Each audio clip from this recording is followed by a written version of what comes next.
I'm going to call one part of it, which is that, and this is painful to say, but Alison's not going to win. So it's only 25% reporting, so you can say, hey, that's too early. But I've covered a lot of elections. It's not too early. She's at 44,000 votes. Second place is at 224,000 votes. You're not going to close that gap. So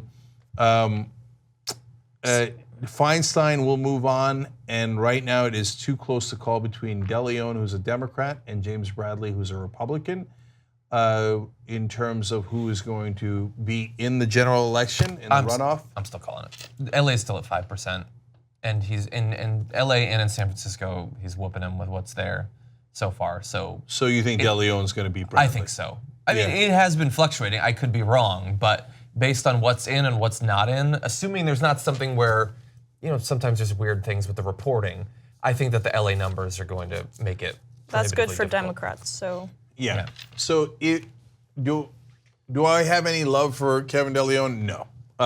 Do I want him instead of Bradley? Of course.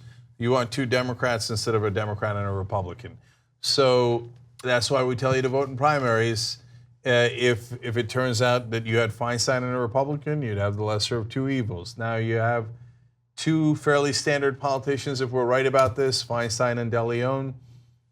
DeLeon has said theoretically he supports Medicare for all, so in theory he would be an improvement over Feinstein. Right. There's more room to move the needle as opposed to Feinstein, who's so stuck. And people can change, so, and DeLeon is young. Yeah, I know. Feinstein keeps claiming she's changing. I don't believe a word of Dianne Feinstein's so-called changes.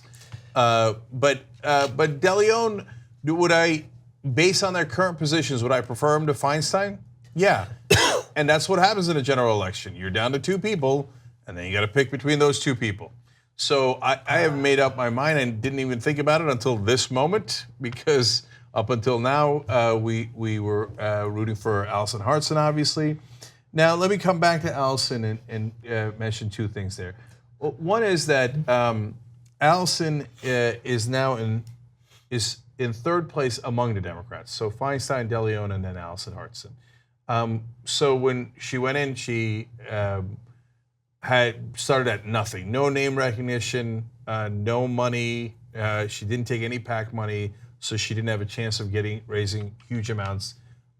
You guys, grassroots donors, I think over 10,000 of you, individual donors, gave over $400,000.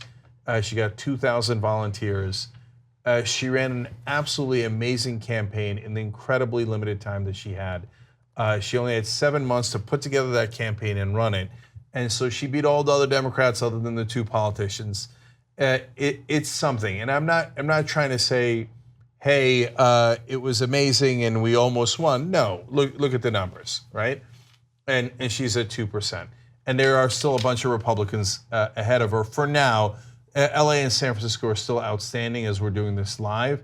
And so she might move up that list, but she's not going to move up far enough to finish second, obviously.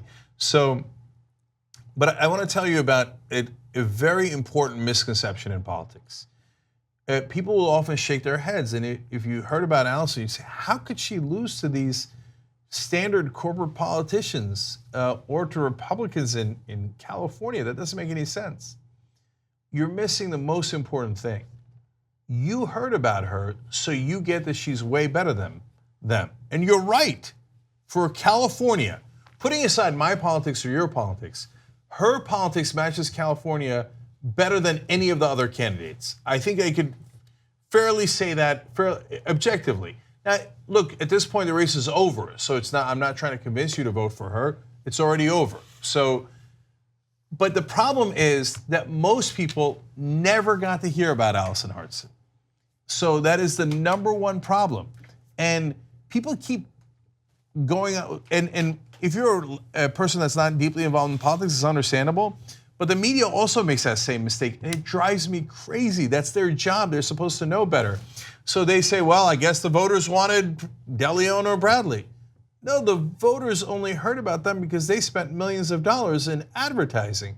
Whereas the progressive candidates, especially the ones that run with no corporate PAC money, don't have millions of dollars.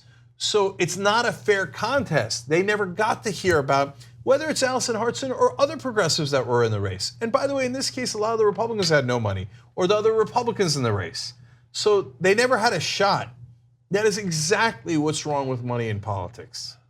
So if you have public financing and you end the private financing, it has two advantages. One is that then they're not serving private interests. Otherwise, of course they are. We told you about this 100 times. Feinstein says no to Medicare for all, turns around 2 weeks later and takes checks from healthcare insurance companies in a fundraiser. Why do you think she did that? Why do you think she's against Medicare for all? Because that's what they paid for. That's what private financing of elections gets you. Public financing gets you people representing public interest. But the second part is not talked about enough, which is that it actually gives you, the voters, a shot at figuring out who you like better as a candidate. It's an even playing field where you actually get to hear both sides. The Republican side, the Democratic side, the progressive side, the more establishment side. And you might think, hey, I like experience, I'm going to go with Feinstein.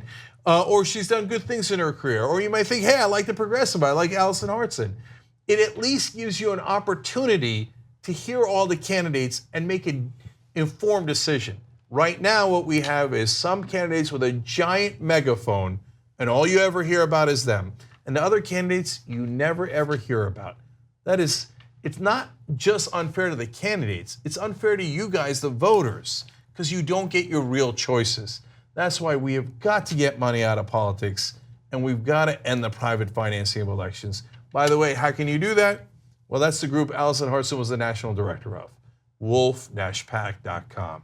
You got to get in that fight, because if we don't fix that, we're never going to fix any of these elections. And the metaphor, the megaphone is the best metaphor for it, because when you equate money to speech and people have more money, corporations and individuals have more money, guess what? They have louder speech. So a megaphone is the exact right way to describe it. By the way, one of the things that can happen with Alison, I don't want to speak for her, I haven't talked to her at all about, we never discussed not winning, right? That's a terrible attitude to have, so we didn't have that, and we're both, I think in our own ways, killers. And so that's not how we think. But now that it's done, Alison could go back to being national director of wolf-pac and watch out, right? Mm-hmm. So put that organizing power back into wolf-pac, and that would be amazing. Mike Mineta, who was co-national director with her, who's been handling the ship without her, is fantastic. He's an excellent leader and an excellent organizer. But him and Alison have been an unbelievable team. So let's see. We'll have to talk to Alison and see what she does next.